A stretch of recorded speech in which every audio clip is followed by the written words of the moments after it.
All right, let's go. Welcome to eCom Raw Reality, episode 42, where we talk all things e-commerce, Facebook ads, Google ads, email marketing, and so many other things related to e-commerce. And in this one, we'll be specific when it comes to meta ads. And the main topic of today is how to A/B test meta ads. And I want to talk about this subject mainly because if you talk with any Meta rep out there, or if you look at Facebook at Meta as a platform, in Ads Manager, they actually do have a button there for A/B testing. And honestly, just starting off by saying it, that one actually sucks, meaning that it's not ideal for A/B testing. And let me tell you why. Because Meta's idea of A/B testing and the feature on its own, let's not forget that it's there for years, meaning that we're 2025 right now, so I think it might be a decade since it might be there. I can't remember exactly when Meta introduced that option, but the fact is that today, if you want to test creatives, because that's what you test on Meta, right? A/B testing like that, it's in most cases a waste of time. And let me just give you an example here, because Meta, if they would be confident that this tool works, they wouldn't give you free money credits just to like do A/B testing. And I still remember they were doing that around maybe 2 or 3 years ago, when we received for a brand around 50K in credits just if we tested an Advantage Plus campaign with, like, let's say 30 creatives versus an Advantage Plus campaign with 5 creatives. So basically Meta was paying you a shit ton of money for many brands just to test if they should actually recommend, right, having 5 ads or 30 ads in your campaign. And honestly, I can't remember the results right now. I would probably have to check either the account if I still have access to that one, or look back at some emails. But the fact is that even Meta is not really confident in the recommendations they're offering, right? And another recent example, before I actually give you my point of view on how to actually A/B test properly. So recently, after many months, I think probably more than 1 year of Meta pushing you towards Advantage Plus here, Advantage Plus there, use Advantage Plus, the best campaign of all time. Well, now they actually recommended recently, and they wouldn't have done this if many businesses wouldn't have problems with Advantage Plus, right? And they just released an article mentioning that you should, if Advantage Plus doesn't work for you, which of course it won't if you have a more sophisticated, let's say, ad account, creatives approach to media buying, then you should actually test with an ABO type of campaign, ad sets. So basically testing each creative separately, which is basically normal. Like, I've seen this firsthand, right? I realized that from like 2022, probably. That's when they were pushing Advantage Plus, or like starting it, and still trying to figure out what's the best approach with it, right? And from back then, you could see that it's not the best, because it just depends on whichever is like the winner, right? And I'll probably die on this hill, but the fact is that if you have 3, let's say, NBA players, right? Because I like basketball. I've liked basketball even more in the past, but I still watch NBA highlights and so on. Right now, there are also the NBA playoffs. And the thing is that if you have 3 superstars on your team, right? Let's say Miami Heat 2010, if it's relevant and you resonate with this. So LeBron James, Dwayne Wade, Chris Bosh, right? All of them were like the main star on their team. However, when they gathered together, Bosch was like the third. Like, he was far from being like the best on that team, right? Not sure if he made an NBA All Team, first team back then, or if he even made the All-Star, probably because the team was like a super team. But yeah, he just was like the third wheel there, right? And like still one of the best. But he was with Dwayne Wade, which was like the Miami Heat legend. So of course he would get like more respect, let's say. And he also had the leadership skills. So of course he would be in most cases like the second there in command and so on. And then you had LeBron James, which was at his peak, I would say. He was like a monster on the field. Like I still remember knowing that whenever he had the ball, I knew he would score because he can just like go to the rim and push his way through, right? So it was a super team, but the fact was that neither of them were like, let's say, the poster boy anymore, right? Meaning that Dwayne Wade had to take a back seat, Bosh had to take a back seat. LeBron James, to some extent, let's say he didn't have to take a back seat, but like he didn't have to be the superstar anymore all the time. Like he could rely on Wade, on Bosh, right? And it's the same with ads. So the thing is that there's not as much collaboration on the ad side, meaning that if Meta likes one ad, it believes that is the most effective, it will spend all of the money on that one. And the problem with this is if you put all of your ads, let's say 10 ads, in an ABO campaign separately, you test each one, and then you put in a CBO campaign the same ads, you might see that the one that's getting the best results in ABO is not the one that's getting the most spend in CBO, right? And this is where you can see just how good someone is at media buying, because they can understand, like to some extent after analyzing, what's the difference.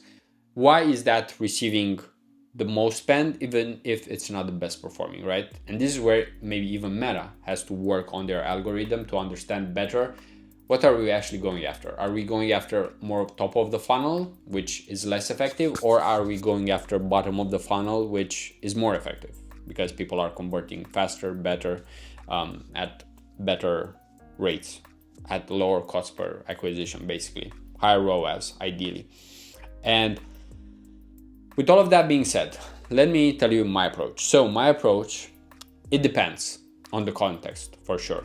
How much time do we have for a campaign and so on. But in most cases, my recommended approach is ABO and testing each ad separately, or as a caveat, each angle separately. Meaning that if you test the angle of as a clothing brand, right, of discounts, ideally you have all of your discounts in one ad set, all of your, let's say, women's oriented ads in another ad set, another ad set with maybe men's fashion, right? So having it still separated in some way, because imagine, like if you have an Advantage Plus campaign with all of these ads, you wouldn't really know like what's actually like most effective and what's actually best long term, because Meta doesn't ask you necessarily, all right, what do you actually want? Do you actually want success long term? Do you actually want success short term?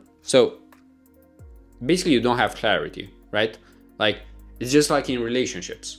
You could have relationships with probably so many people in this world, but there are differences, meaning that the person you'd have the most fun with for like 3 months is not the same person you would marry for like 30 years, right? Like totally different things. Same with businesses. There's a totally different approach to making the most amount of money as fast as possible versus making the most money for the long term. And this is why it's really important to know exactly what you want, or at least have an idea of the direction that you want to go, right? So for example, that's why it's based on each brand. Because even myself personally, when I work with e-commerce brands, I just ask, like, what are we actually going for here? What's our, let's say, green light, yellow light, red light when it comes to efficiency, right? Because if you have some coordinates, let's say, some variables that you can actually tweak, then you know pretty clear, all right, we want to go from point A, where we are right now, which is not hard to look at. It's basically just the present. Look at the numbers, you know, where you are right now, and then think, where do you want to go? Where do you want to be? And when do you want to achieve that? Is it next month? Is it next quarter? Is it next year? So these are the more strategical questions that you have to think of if you want to think at a higher level and get better results, right? And even get paid more and so on, or get better, let's say, make more money, to simplify it. Because almost anyone can just like take a hammer, right, and try to do the work. But the question sometimes is, should we actually even do this work? Or why do we actually do this work, right? And that's why, for example, I'm not a religious person, because I've questioned like most of the religions out there. And to be honest, my decision is just like, why would I join any when I could just like feel free, not be part of anything, but still, for example, connect with everyone, right? Like I wouldn't be on someone's side when I know that that might be opposite to something else, which I might also support, right? So for example, that's why I like Stoicism. I understand fully why some religions have some things that they do or they don't do. And like, I respect all of them, right? It doesn't mean that I do them, because what is more important for me, for example, is like doing the right things or being kind, like that's more important than thinking, all right, these are the strict rules that you have to abide by, right? It's the same here with CBO, ABO testing. Like, do you have and can you actually use that A/B test tool in Meta? Yeah, you can, but unfortunately, like, it's a waste of time because it doesn't give you as much control. And if you test each ad individually, and coming back to the A/B test, right, it's much easier to just like have one ad set here, one ad set here, and just let them run, and you'll still get the same numbers, right? The A/B testing tool is just like a fancier way of saying, all right, let's test this in a more controlled environment. But the thing is that like nothing is really controlled, right? It won't give you like the same 100 people, because there aren't 100 other people just like that. So that's why I don't think the A/B testing tool really is helpful, because it will still get in front of some people, right? And if you use the A/B testing tool or if you don't, there's not much of a difference, because even the A/B testing tool, you have to let it know what's your end goal. Is it the CPA? And the thing is, if the end goal is your CPA, why is it your CPA? Like, Meta doesn't ask you, and even you have to ask yourself, why is it CPA? And for how long? Like forever? If CPA is your goal forever, then you'll never scale. I'm sorry to say that, right? Because you can go top of the funnel if you want a lower CPA, which is at the bottom of the funnel, right? So this is where you can't just have one answer, one option for anything. It's like, it depends. Everything depends on multiple factors. And this is where clarity, communication, and just knowing and clarifying something is really important. And this is something that you can only do if you actually ask the right questions. So, A/B testing, in conclusion, you should ideally do it without that Meta button. Can you do it? Yeah, but honestly, it's like a waste of time. If one of the ad sets that wins in the A/B test is actually the winner, that's like something that depends. Because if you look at the results, you have to look at different variables except that cost per acquisition. So with all of that being said, this has become a longer video with multiple examples and so on, but I do hope it's always helpful when I share different stories, different perspectives, and I also try to bring as much energy as possible, even though probably after this 14 minutes or 15 minutes, I also have to take a break and not talk at all. Probably just look at some data. So getting back to work here. And if you enjoyed this, as always, you can leave a like, a comment, feedback, whatever you want. And until next time, peace out.